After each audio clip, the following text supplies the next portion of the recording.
Mayroon tayong dalawang konektor dito na pang B8 to mixer ano. So may dalawa tayong klase, 3.5 to dual XLR male at saka 3.5 to dual TS or 6.35.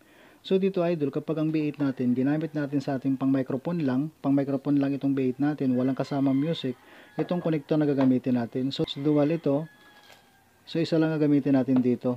Ito ngayon sa XLR mic input natin dito sa channel 1 to channel 5. Tapos yung 3.5 na to dito sa ating monitor output. Ayan, kapag ang B8 natin sa microphone lang natin gagamitin. Ang B8 naman natin gagamitin natin sa microphone at saka music, dito natin padanin sa ating B8.